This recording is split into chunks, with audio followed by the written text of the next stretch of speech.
Hai sahabat karir, selamat datang kembali di Tips Berkarir. Pilihan channel yang tepat buat kamu yang lagi cari informasi seputar dunia kerja. Hari-hari belakangan ini di kantor lagi banyak banget acara bukber atau buka puasa bersama. Jadi kali ini Tips Berkarir mau membagikan 5 ide game icebreaker yang seru untuk memecahkan suasana acara di kantor. Karena game ini bisa dilakukan di sela-sela acara tersebut, seperti yang pernah Tips Berkarir bagikan di video sebelumnya. Yang ketinggalan videonya silahkan cek ya video dari Tips Berkarir yang berjudul 5 ide buka puasa bersama di kantor. Nah, biar nggak ketinggalan lagi, yuk klik dulu loncengnya. Saat kita sedang melakukan suatu kegiatan, biasanya akan ada waktu kita merasa bosan, kurang fokus, dan lelah. Untuk itu, kita perlu icebreaker untuk mencairkan suasana. Icebreaker adalah istilah dari bahasa Inggris yang memiliki arti memecah es. Aktivitas ini sering dilakukan dalam berbagai acara yang bertujuan untuk memecah kebekuan yang ada selama kegiatan berlangsung. Kebekuan di sini maksudnya adalah situasi yang terasa tidak mengenakan seperti bosan dan kelelahan. Jadi, icebreaker biasa digunakan untuk mengembalikan fokus supaya bisa kembali mengikuti kegiatan dengan baik. Setelah melakukannya, dijamin deh mood kita akan jauh lebih baik dan kita lebih siap untuk kembali menjalankan aktivitas. Nah, ini nih yang ditunggu-tunggu. Icebreaker yang pertama berjudul Build a Tower, yang artinya membangun menara. Game ini cocok untuk peserta kegiatan dengan jumlah yang banyak, biasanya 20-30 orang. Bagilah peserta menjadi beberapa kelompok kecil. Nah, ketika sudah terbagi menjadi kelompok kecil, sahabat karir juga bisa meminta mereka membuat yel-yel agar lebih seru. Tugas selanjutnya, setiap tim harus bekerja sama membangun sebuah menara dari alat atau bahan yang sudah disediakan. Bahan ini bebas ya sahabat karir, bisa dari balok kayu, gelas plastik, bahkan sedotan juga bisa loh.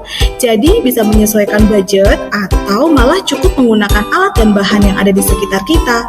Jadi nggak perlu mengeluarkan dana. Nah, di sini setiap tim harus berlomba menyusun menara secepat mungkin. Tim yang paling cepat dialah pemenangnya. Gimana? Simpel tapi seru kan? Game kedua adalah Human Machine, yang artinya mesin manusia. Seperti apa ya? Yuk kita lanjut lagi. Sama seperti permainan pertama tadi, di permainan yang kedua ini juga cocok dimainkan pada kegiatan yang pesertanya banyak.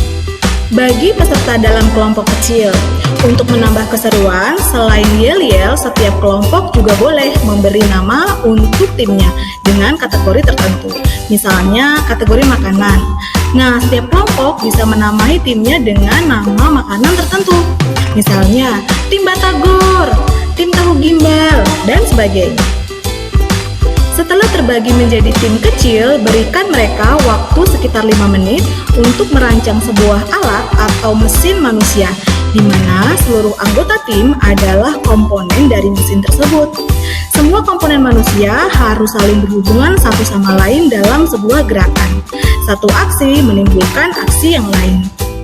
Saat waktu perencanaan habis, masing-masing tim harus mendemonstrasikan mesin manusianya.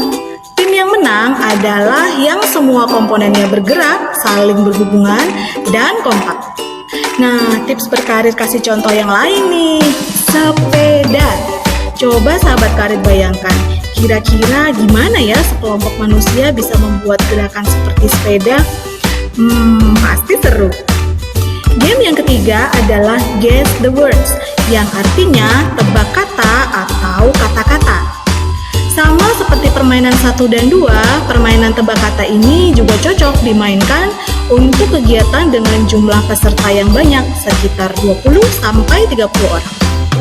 Susunlah setiap kelompok menjadi barisan menghadap ke depan. Nah, yang menjadi orang pertama adalah orang yang berdiri paling belakang, sedangkan orang terakhir adalah orang yang berdiri paling depan. Pemandu permainan akan memberikan informasi kata-kata yang dirangkai dalam kalimat kepada orang pertama. Selanjutnya, orang pertama akan menepuk bahu orang kedua. Tujuannya untuk memberitahukan kata-kata tadi dengan gerak bibir tanpa mengeluarkan suara. Demikian juga orang kedua dan seterusnya akan melakukan hal yang sama. Sampai pada orang yang terakhir yang bertugas menebak apakah kata-kata yang dimaksud. Kelompok yang orang terakhirnya berhasil menebak, dialah pemenangnya. Permainan keempat adalah Two Truth and a Lie, yang artinya 2 kebenaran dan 1 kebohongan. Permainan ini akan efektif dimainkan oleh kelompok kecil yang berjumlah 10 sampai 15 orang. Pemain diminta untuk menuliskan 3 hal terkait dengan dirinya. Salah satu dari 3 hal tersebut adalah karangan belaka atau bohongan. Pemain harus pintar-pintar memilih fakta tentang dirinya yang tidak banyak diketahui oleh orang. Lalu, karyawan lain diminta untuk menebak kira-kira mana yang salah dari ketiga pernyataan pemain.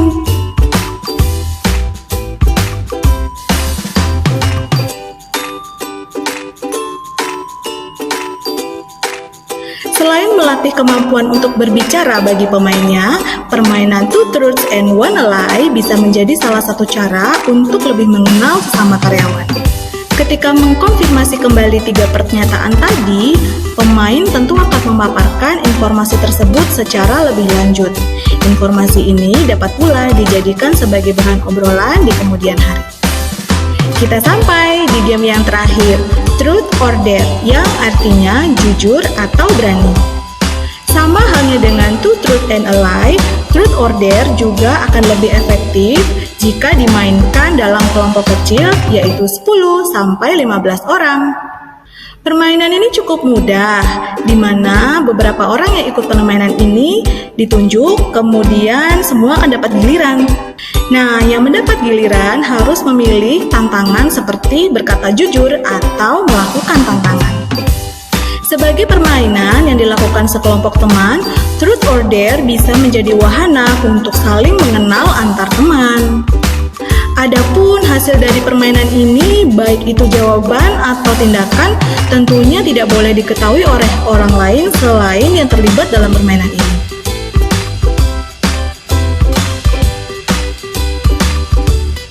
Sebelum permainan ini dimainkan, ada baiknya kita melakukan kesepakatan bersama agar rahasia dari hasil permainan ini tetap terjaga dan tidak diketahui oleh orang lain yang tidak memainkannya. Terima kasih sudah menyimak video ini. Semoga bermanfaat ya, sahabat karir. Sampai ketemu lagi di video-video selanjutnya. Bye!